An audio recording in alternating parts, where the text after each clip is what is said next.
say a very good afternoon to our participants across the country and to the leadership of Global Life Foundation, Doc, and your management and your team. And also say a very good afternoon to the top management of GES, represented by the Deputy Director General in charge of quality and access. And also acknowledge the NTC, that is the National Teaching Council, represented by the Deputy Registrar. And to all my love members, i.e. the teachers who are at the helm of affairs, in making sure that day in, day out, the Ghanaian child has enough access to education. Those who are NAT members, NAGRAT and CCT members, I recognize all of you, including our key stakeholders, that is the parents and the students' body as well. So my name is Reverend Isaac Owusu, the National President of the Ghana National Association of Teachers. When I was invited to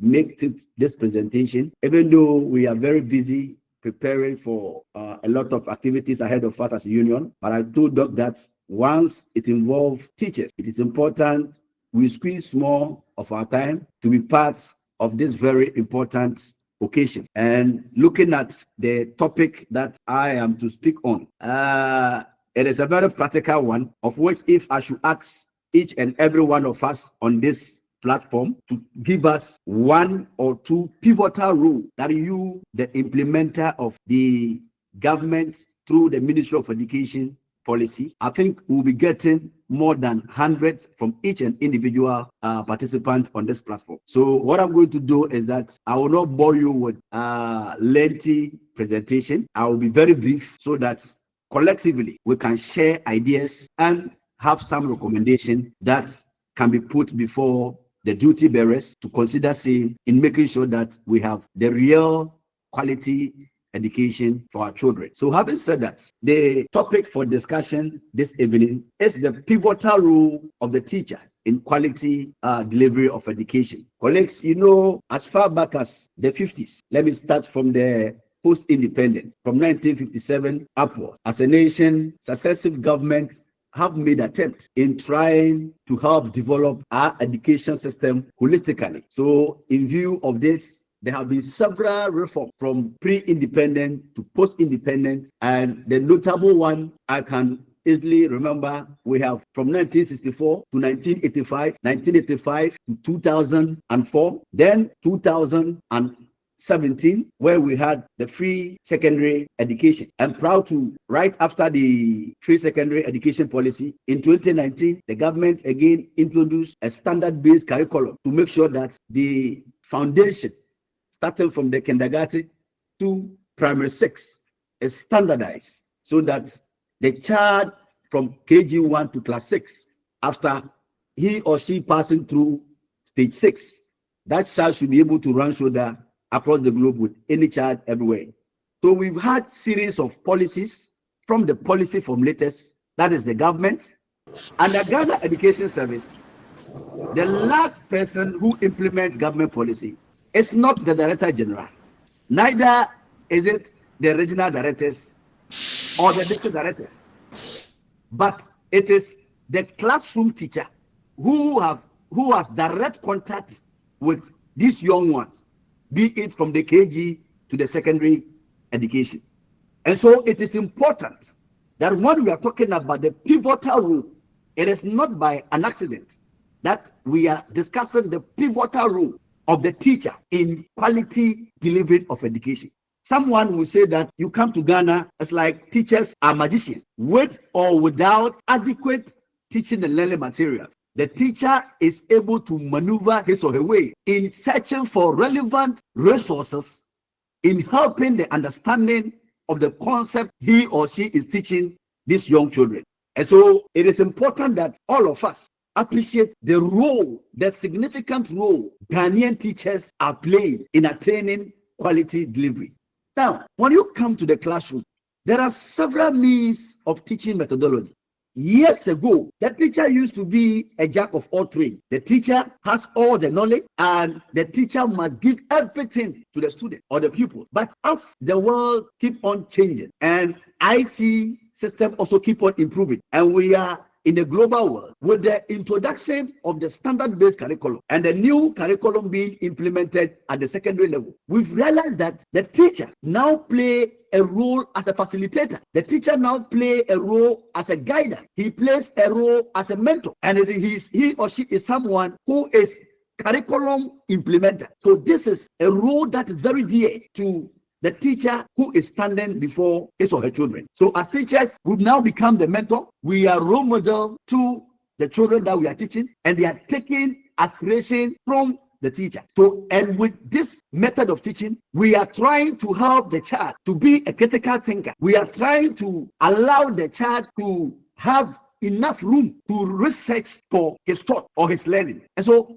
this is a very key role that teachers play in making sure that whatever concept that we are teaching the children, we help them to understand by allowing them to also make certain moves in terms of researching, in terms of they themselves coming together as group to work within the unit and then find solution to a common problem. Now, ladies and gentlemen, when we come to the professional development of the teacher, as I've said earlier on, because the teacher play a key role in implementing government policy through the Ministry of Education and the Ghana Education Service, it is very important for the employer and other key stakeholders to make sure that the teachers that the Ghana Education Service recruits or recruited are given on-the-job training to equip themselves with a modern trend in education delivery. But here we sometimes have challenge because it is very difficult for the employer to come out to have a refresher courses for these teachers. So sometimes you will see a teacher handling one subject, and we thank God that at least the laws that introduce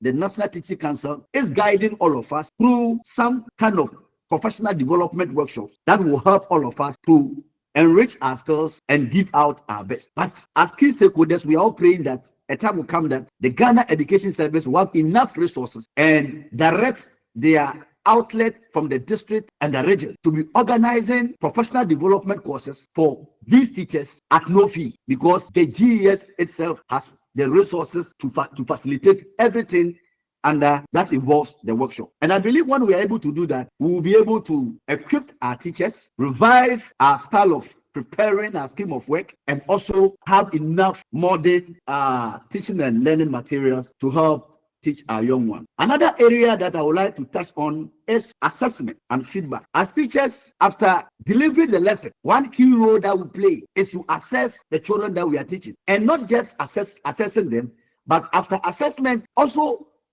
giving the children feedback, because the feedback will help reform the child. If the child is a low performer and the one that is also a middle performer, and those above average will also know their strength. And so it is important for teachers to take note of the summative and the formative assessment. And when we are done with the assessment, we need to give proper feedback to the student. For example, sometimes we need to use the continuous assessment in the primary schools, not only at the JHS and then at the secondary school level. So we need to have in mind that after we have delivered our lesson, we have to first do assessment and then give feedback to these children so that it will help them the next decision that they have to take in the course of the lesson delivery. Now, I take us to the classroom environment. In reality, as I speak to you today, we have a lot of infrastructure development in our public schools, most especially the hard to reach area. If you move on the islands, in the Oti region, in the Bono Ahafo region, in some part of northern, northeast and northern region and Savannah, in almost every region of this country, we have infrastructure challenge. And so you get to a classroom where you have a dual desk for 2 children. You will see about 3 or 4 children using a dual desk. You get to certain classes that have no desks at all. And these are real fact that we cannot run away from. But in spite of all these challenges, the teacher playing that pivotal role is not discouraged. I remember at a front place, there is a community there from KG to JHS. We have only one professional teacher minding this set of schools. And of course, our front place is a difficult place to go and work there. But we have teachers there who wholeheartedly accepted to teach. Last 3-4 years ago, in Central Region, Asen South District specifically, a teacher who was teaching ICT has to use stone in place of mouse in teaching ICT lessons. And of course, it came to social media, and some philanthropists quickly rushed in to donate real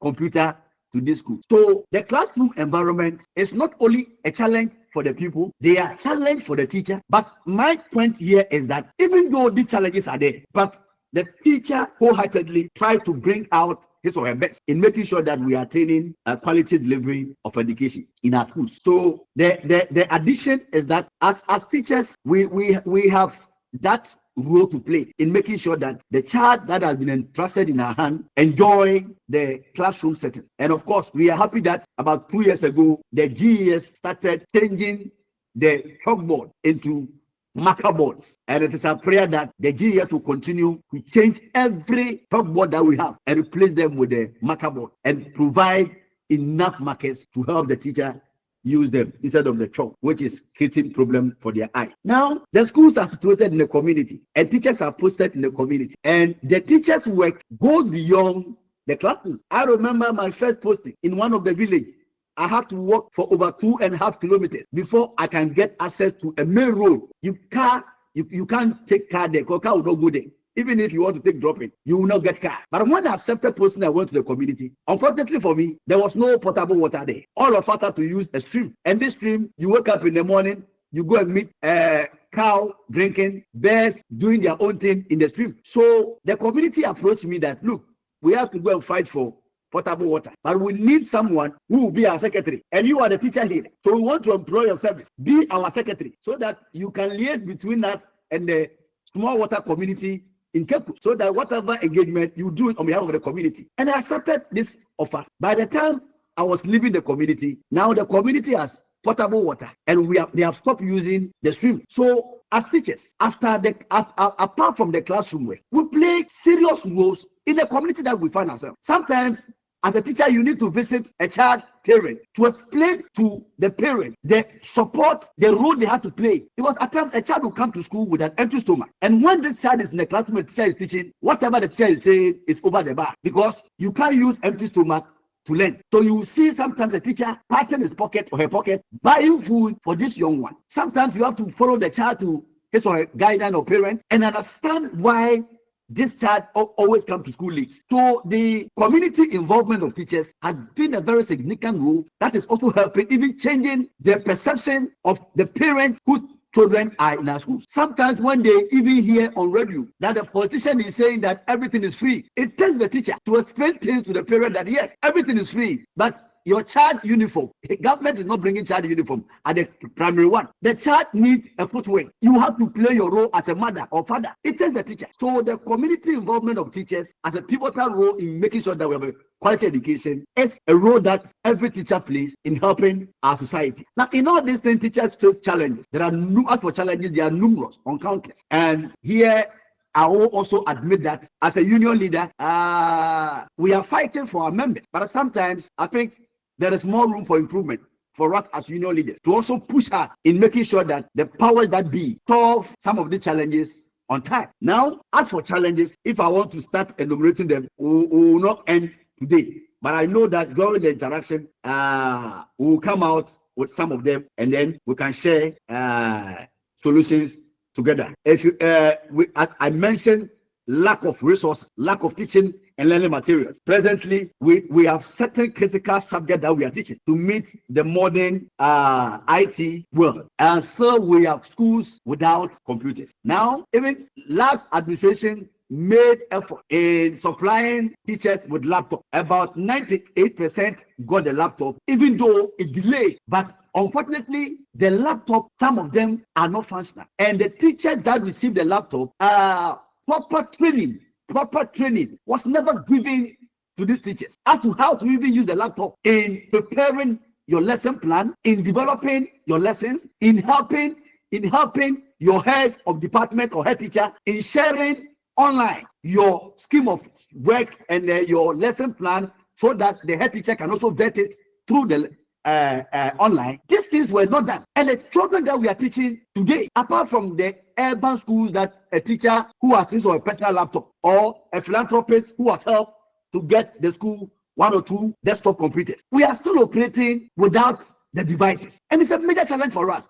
If we want to meet the 21st century student across the globe. We cannot be using stones as mouth. We cannot be drawing the desktop on the board to ask children to identify. When the child's partner in elsewhere is touching the real object, is manipulating the real device, but there is no access to electricity, network challenge, no IT equipment. And this, I think that collectively, if we truly want the real quality delivery of education, then we should make the classroom lovely for this young one to enjoy when it comes to IT lessons. IT lessons are practical, they're not theory. And so when the children learn the theory and they go to BEC and WAEC is asking them some practical question, it becomes very difficult for this young one to even understand the question itself, because understand of question is part of your solution. So that is one challenge in terms of teaching and learning material. Shortage of textbooks. I remember in 2019 when the standard base was introduced, GES told teachers to discard all old textbooks and then the syllabi. All in the name of that, they are going to bring new textbook and the new syllabi. The curriculum came in without textbooks, and we have to fight until out of 8 we were able to receive about 5 textbooks. So the remaining subject, how does the teacher get access? And we have a situation where NACA is supposed to approve textbooks and make sure that we have some at the market. NACA delayed, and publishers went ahead to publish their own textbooks. It became a banter between publishers and NACA. Your textbook has not been approved. Wait for us to approve.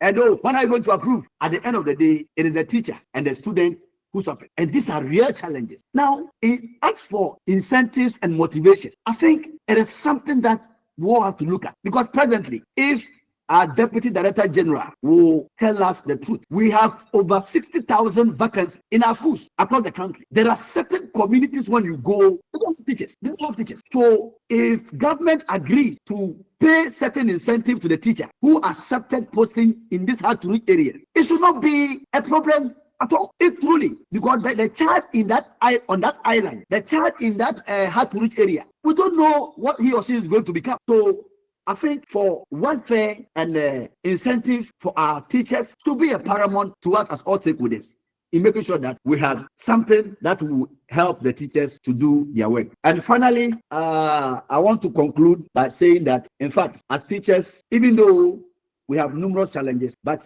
we still have a lot to do in making sure that the children that are before us benefit fully from us. And that sometimes some of us will go to work late, and we know we have reporting time and instructional hours. So if you go to work late and then it affects your instructional hours, certainly the child will be mixing a lot from you, the teacher. And so I want to admonish ladies and gentlemen on this platform that yes, even though things are difficult, we are working on a difficult situation, but let us also do our best. Sometimes our colleague male teachers, we try to go beyond our limit. The child has been entrusted in our hand to teach them. Apart from teaching, the immoral aspect is not part of our job. But sometimes some of you will say, oh,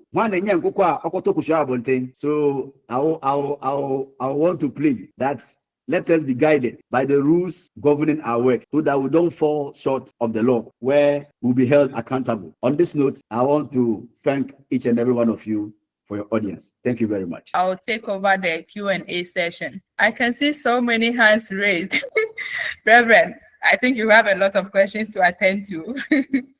All yes, right. Based on the topic, the practical one. Okay. So, Mr. David Mbora Apana. Thank you, National President of GNAT. I am David Mbora, a teacher in Upper East region. I wouldn't mention the school and the district where authorities should be tracing me later. But then, just like you mentioned the challenges, the teacher, the government, the parents, even the peoples have challenges. But then some of the challenges have to get center on administration. When I say administration, I'm just talking about the district in which I am teaching. Take, for instance, the standard-based curriculum training that was supposed to be given to we teachers. In fact, the master trainers that are in the education office went to the national level or the regional level and had this training for 5 days. That is approximately a week. When they came back to train the masses, the teachers, that's for the junior high curriculum, they used 2 days. National President, they used 2 days to train us. Initially, we were communicated as 3 days. Now, later on, because of constraints and other resources, they train us just for 2 days. Now, imagine those that are not implementing the curriculum in the classroom with the learners had 7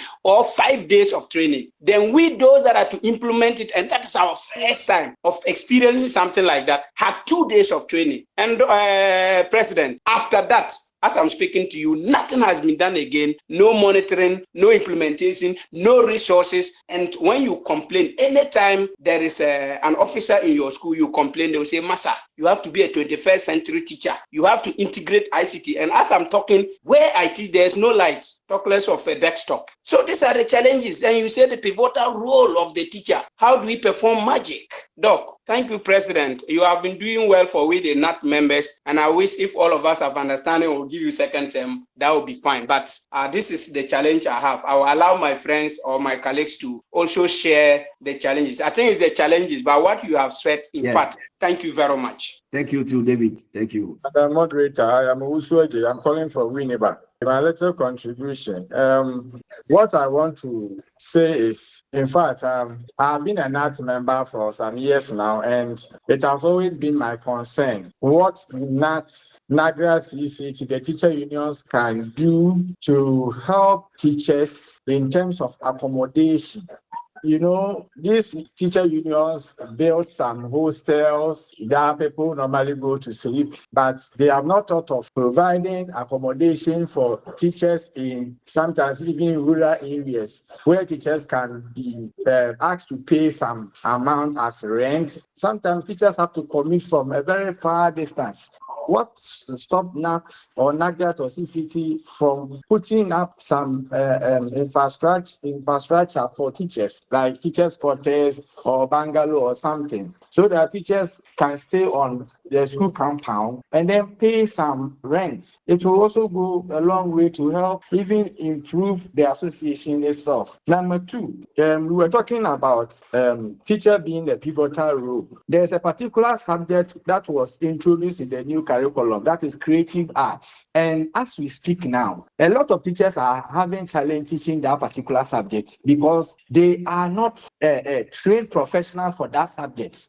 We don't have the artists at the basic schools. We don't have those who did music and performing arts and those things at the basic schools. Meanwhile, subjects like basic education, JHS, basic education, upper primary, we don't have any subject like creative arts being taught there. The only subject I see there is Ghanaian identity, culture, and arts, and they do it for just a semester. So how do you expect a teacher to go through a course for just a semester to go and teach creative arts in class? That subject is becoming a headache for teachers on the field. Likewise, career technology or whatever. I don't know what our teacher unions can do about this issue, and then GES for that matter. If they can come in and help, it will be very, very, very, very listening to us.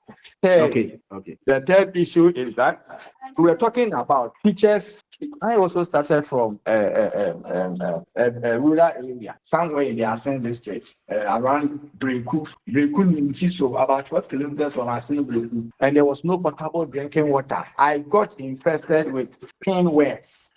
So I asked, what is there as incentive for risk allowance for teachers?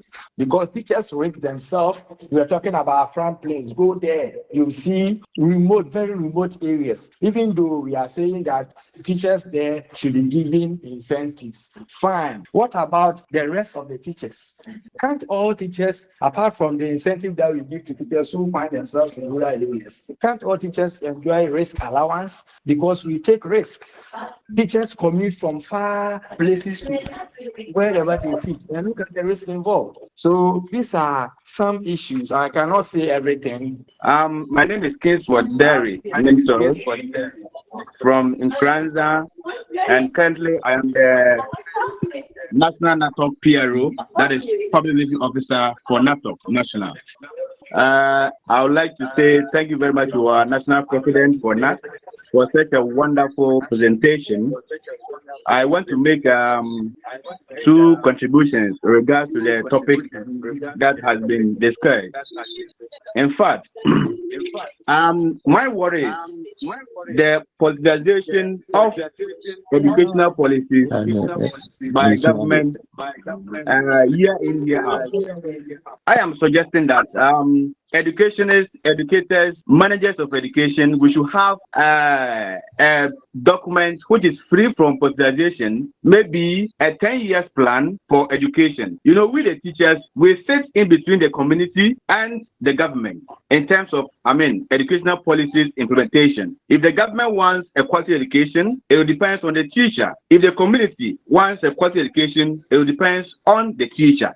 So having policies that are being politicized year in, year out, in fact, becomes something else. It doesn't give the teacher the free will to operate. Maybe I'm teaching at a lower level. 4 years' time, the policy has been changed to a different thing. So, in regard to that, I'll find it very difficult to adapt. But if there's a laid down policy document for education, whether you are party A, party B coming in to take over, you must at least bring policies that align to the policy document that has been stipulated some years ago. If care is not taken year in, year out, the way our education sector is being politicized, that has brought about the increase in indiscipline in our schools. And this kind of exam malpractice in our various, senior high schools and junior high schools, simply because every government wants to the student to perform, the teachers to do magic for the student to perform, and then you get the credit or the praise for the people. Of which these things are not feasible if we don't have a specific policy document in which will guide the teachers in terms of our work. That's my humble appeal. So let's look at it in that direction. If we can push higher, we can push harder for that document so that it will be a neutral document, not party A, party B document, but whatever party comes into power shall adhere to that document in terms of implementation. It's going to help the teacher, the government, and the community as a whole. Thank you very much. Thank you, Derry, for your input. Please, my name is Esther, and I'm from the Secondary Takrade Metropolitan. I am at the Early Childhood Center, and there are so many challenges that our leaders oversee them, as if we, the early childhood teachers, are not part of education. Why do I say that? One challenge that was raised was putting square pegs in round holes. So it looks as if our coordinators are not from the early childhood background. They don't have the early childhood background, and they are coordinating us. So thereby they are confusing us to do the work. We are the foundation builders, and it's like BBR and FA, the districts or the policy formulators, nothing bothers them about us. All the concentration is on the SHS, GHS, and the primary. Now, when it comes to even the PLC, we are supposed to do our own so we can help and see the problems that the children face and the problems that the teachers also face, that we can help each other. But we are they join us to the primary and the JHS, and it's like we are not benefiting anything. When it comes to workshop for us to implement based on our teaching philosophies, nothing is done for us. When we go for workshop that is a compulsory one, they only feed us with primary things or the GHS things. So it's like no one knows how to make the early childhood center a better place. Yet when we propose something to them, they don't take it. I remember I proposed, I had a proposal. I wrote a proposal for our coordinator to forward it to the district and probably the national. She didn't take it. Why? Because when she called the region told her, I don't know. So she couldn't take it. So if you not take suggestions from we, the early childhood educators, how can we make the place a better place? So if the child learns how to read and how to write. Now, when a child moves to the primary level, what did they say? They say that the KD teachers didn't teach them anything. When a child moves to the JHS, they say the primary teachers didn't teach them anything. What happened? The foundation of the child was compromised. So how do we get the foundation better? How do we build this foundation to be a stronger one? So if the national, the NAT president who is here, we thank God, can take this up, because we are at risk. We are taking so much risk. The children come to school without eating, and we feed them. They come to school and they saw themselves. We clean them. It's not part of our job, but we clean them. We we sometimes we even bathe them Mm. and we lull them to sleep. It's not part of our job, but we add all these things. I think, yeah, you have made the point, and then we have noted it. So Thank you very much, Madam Esther. Yeah, Kwame, let's listen to you, Kwame, sir. Thank you, sir. Sir, I am Anthony Kwame, sir, from Takwadi Metro as well, the regional youth coordinator for Western Nuts, and I'm glad I have met you once again on the platform. Because the today's topic, so you want to say something? Mm-hmm. Okay, because today's topic is basically on the teacher being the pivotal center of educational development. I want to use this opportunity to thank you for your presentation that you have made. And going back to our collective agreement for teaching staff under the Ghana Education Service, we're going to our section 22, specifically talking about medical care. And when you go through the section 22.1 up to 22.4, it specifically talks about we getting this medical care. You could see a lot of cases of medical issues with teachers these days. You also realize that the amount of money that is involved in receiving medical care in Ghana is quite difficult and exorbitant. I have never seen anybody enjoying this aspect of our collective agreement. I would ask you as the national president if there is a way the union is working, because we in the helms of union, as you know, they call us and they ask a lot of these things, and we are asking when is this particular section of the collective agreement going to take effect, that teachers and their ward under 18, for all of them, and their spouses are going to enjoy medical care to the extent that even when it is received from a traditional and orthodox medicine, from traditional treatment, the Ghana Education is under obligation to even pay. When is it going to take effect? And my final question, it goes to our Deputy Director General.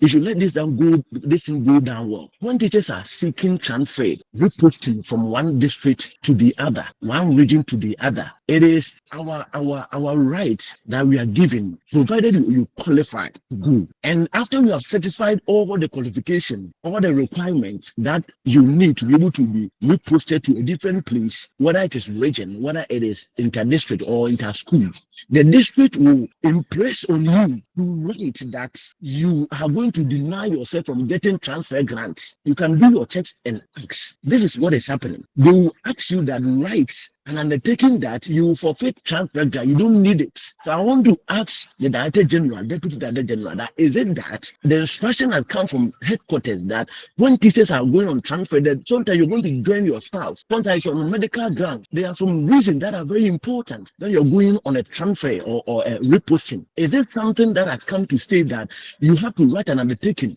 to deny yourself from receiving any grant? So whether you're coming from northern region to the western region, you bear your costs. Thank you very much. I end my case here. So I think let me touch on the few ones, then I will come back. So my brother Kwame sir, I'll start with my brother Kwame sir from Western Region, who is also the regional youth coordinator. Yes, collective agreement. All the issues raised in the collective agreement are enforceable. And you see, under the fringe benefit, every item listed in the collective agreement, a beneficiary has to apply to the Director General through your district directorate and the regional directorate. Now, the challenge we ourselves, the union, have identified all this one is that in GES, the Director General who signs letters for teachers representing the employer, in truism, it's not employer. You see, if you take other professions, the employer has the ability to pay salary and other remuneration. But when you come to GES and you send your document to the employer, which is GES will also have to send it to Ministry of Finance. So if the Ministry of Finance does not have clearance for GES, what that transfer grant, somebody who has passed on in service, that the law says that the employer should get a coffin, pay medical bill, the GES is also depend on the Ministry of Finance. So that is the challenge that we all face. And I must say that we are working seriously to avert the mind of, especially the Ministry of Education, that until we make the GES through employer some of this challenge will continue to be there. Apart from that, everything that is stated in the collective agreement is enforceable. But the challenge is that you apply. 3 years is not having money sitting there. They have to send your document to Ministry of Finance, and they too tell you unless we give you clearance. So that is the difficult aspect that we are all facing. Then the transfer, colleagues, transfer, nobody can use transfer to punish you. Now, what the agreement says is that apart from disciplinary transfer, that a disciplinary committee will recommend based on the prima facie case established against the teacher, and the teacher admitting saying that yes, I am guilty of same. Then, in view of the teacher's admission, the disciplinary committee recommend that remove this teacher from school A to community B. That one, because it's an enforcement transfer and a legal one, properly constituted disciplinary committee, you, the teacher, do not warrant any transfer grant. Apart from this, that the law states, any other transfer, whether at you, the teacher, your request, or from the employer in the interest of the service. Now, at your own request, the law also gives some allowances to the employer. And it says that if the employer does not have the money, he or she should not make attempt of transferring anybody. Because once you transfer, you have to pay the TNT and transfer grant. So the collective agreement is stated that if the employer does not have money, he should be mindful not to transfer anybody. Because as soon as you transfer in the name of in the interest of the service, you have to pay. But you, when you want to transfer, you want to apply for transfer, and the employer is telling you that they don't have money, then the onus lies on you. That is why sometimes the employer will say, look, if you want it, they kindly put it in application that I want it. I want to go to get my wife. I want to go to get closer to hospital. So my life is very important. So I want to go. Apart from that, nobody can compel you that, please write that when your transfer grant comes, you forfeit it. No. So that is, because I don't know whether the data is not around. That is it. Then early childhood, Madam Esther, yes, I share your sentiment. You know, the early childhood is yet to take its form, because previously the colleges of education were doing general courses. They were doing general courses. So anytime you are posted to a school, the head teacher or the headmaster will look at you and assign you a class. But thankfully, we now have a specialization course, which is the early childhood, that now we are training and posting teachers specifically for early childhood. So we'll get there. We know the challenge that you people are facing. We'll get there. We'll push GES to make sure at least whatever resources that you need to help your work to be at ease, we'll do that. Then also, my brother talks about accommodation for teachers. Yes, my brother also, it is true. We've been fighting for accommodation, but it is a collaborative work that we all have to do. As a union, if you want to go in for accommodation, certainly we'll have to come to you, and all of us will agree. But thankfully, the recent government, through the Minister for Education, Owusu, the bishop, which is our tier 2, the ministry have hinted the unions that look, it is high time that we work in collaboration with bishop, so that we can use our tier 2 as a mortgage. Because when we put up maybe 2-bedroom, 3-bedroom, and it is, let's say, 300,000. If you are the teacher is even paying 500 cedis a month, it will take the teacher almost 10 to 15 years to be able to pay that 300,000. So we have to work in collaboration with the suggestion that is coming from the Ministry of Education, so that we can look at how best we can use our tier 2 as a model in initiating the teacher accommodation. So there is something in the pipeline. Then standard-based curriculum, 5 days for the master trainers, 2 days for the masters. We'll find out from the top management of GES, so that you see, we don't even need once training. It should be continuous. Even after doing the 2 days, if for nothing at all, at least once in a term, there should be a refresher course, subject-based refresher course, organized by the district directory, who equipped the teachers with a new curriculum that has been given to them. So this one, we'll put it before the Director General to also help his directors down there to be able to organize some of this continual professional development. Because you see, now it looks as if the unions are now the employer. Everything the member want the union to do it when the employer is there. But we understand your situation. We'll continue to engage the employer in making sure that at least once tomorrow the new academic year for the basic schools are starting, we should see some improvement in our education delivery. Thank you very much. So I think I will take the next submissions. Yes. Thank you for the opportunity. Please, I'm from Sekeni Takra, the Metro Western Region, and I would like to congratulate you for the good work that you are doing, especially the moderators and the moderators who are leading this program. But my greatest concern is when you talk about the quality education or achieving quality in education, we understand that the teacher plays a very pivotal role and is the main agent for the implementation of these educational policies and programs. We understand it. But in the dimensions of quality education, we have the role of the management. The role of the management that will also help so that the teacher will get a serene environment. Because in the dimension, we have creating a safe and a serene environment in the school that also contribute to achieving a quality education. Now, some of us in our schools, in fact, the buildings are nothing to write home about. Even in towns, we have written to district assembly, we have reported, we have gone through a lot of series. For example, in some schools that I know, they have some buildings which they have warned the school not to use because it's a death trap. For not more people, I don't know. For them to come and pull the building down has become a problem, and it is being a death trap in the school. That is one aspect. So, GS, I'm pleading with NAT as a NAT leader. Let them look at our infrastructure also for us because it contributes highly to quality education. Number two, this is a plea. I've been appointed head teacher for the past going to 4 years. We applied for responsibility allowance, a basic school head teacher, responsibility allowance. We have chased this, and with the information that we are getting is that they have put embargo on it. Director General have put embargo on it. So I just wanted to find out, or if you can do something for us, because we've chased it, and then now what they are telling us is that there is an embargo on it. So we want to find out if there can be any sort of help that can be given to us so that we can also be placed on this responsibility allowance as teachers. Thank you, sir. Thank you for the opportunity given to me. We thank the organizers of this symposium. I'm Isaac Aminu from Bono Region, Bekum East Municipal. Okay. Mine has to do, first, I want to ask this question. My issue has to do with the responsibility of GS when a teacher is diseased. What role does GS play when a teacher is diseased? And two, you see, this program was rolled out, Gallup. In fact, it was a very nice program that came with its its policy. It came with the mobile school report card and whatsoever. In fact, me as a basic head teacher, I embrace it. But it's like when you see auditors come run, another supervisors come run. Normally, when they come run to check is the monetary aspect. That's the funds that is normally released. In fact, I've been asking them sometimes when they come. I do ask them. So are they actually are we trying to impact our children, or we are all looking at the money? It seems that we are much interested in the monetary aspects of the program that was rolled out. We see the program came with the differentiated learning that year.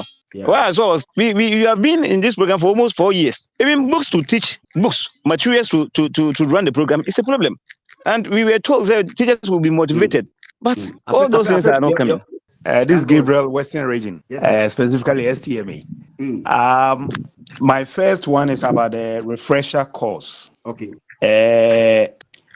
In our condition of service, when there is a refresher course, there should be a certificate attached to it. Yes. But here is the case: you go for a refresher course, you are asked to pay some money. So how will it be if we are suggesting that the Director General should encourage the various district directors to do this? Because in our condition of service, we are not supposed to pay. But here is the case: whenever a workshop is being organized, they ask teachers to pay something. That is one. Two, on the GSOP for as leverage for our the bedrooms. That's the housing project. Yes, please, I would suggest that the union should be very careful about that.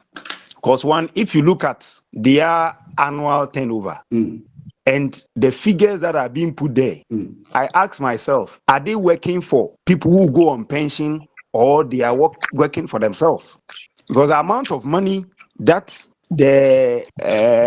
those who are board members and the trustees, they take alone, and also invest almost about 70% of our money in government bonds. So the question is, the person have to work for us. Already government is not paying the money into the account for it to be invested, and we are investing more into government bonds. At the end of the day, people will go on retirement and they will receive something small, or if care is not taken, one day we'll go on pension and they will say that there's no money for us.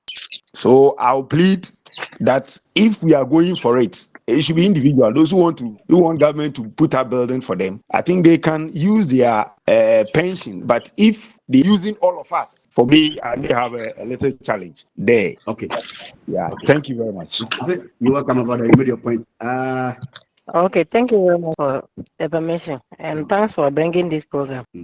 Mine is concerning the female teachers. Okay. I'm from the Upper West region, and from our district, our director has been giving instruction that we, the female teachers, we shouldn't send our kids to class. Like if you are breastfeeding, you shouldn't send the child to the classroom. Now we have to bring kids.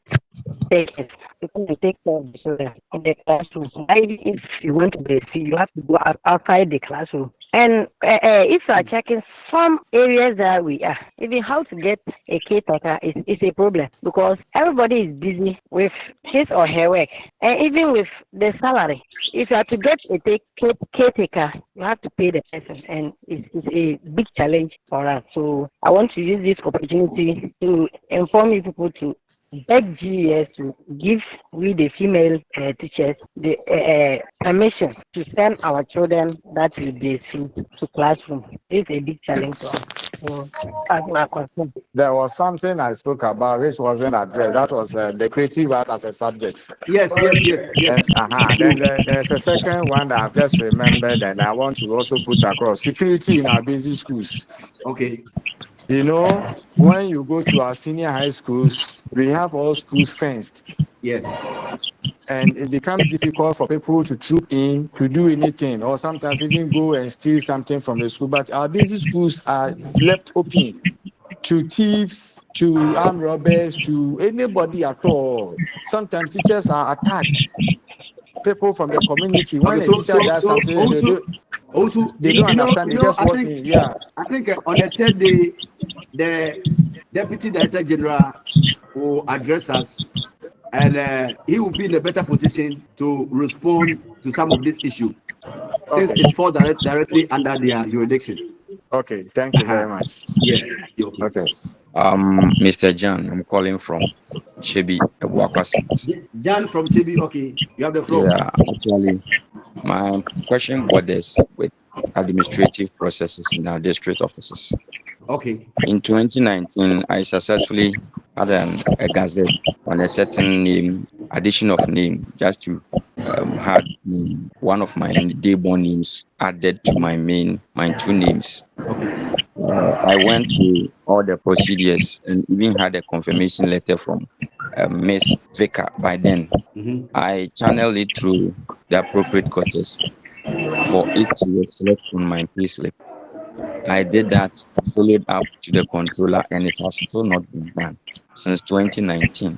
I don't know. Now I have just let it be, but I had a chance to travel for holidays, and my name actually does not, match with this addition of one name which I have had a gazette on it, but then it didn't tally with the payslip. In this case, I'm supposed to be in class teaching, and this administrative lapses are also denying me with certain opportunities. How do I address this? Thank you. Okay, thank you very much. Yeah, my name is Keta Mate, calling from Islam, South. Okay, Seth.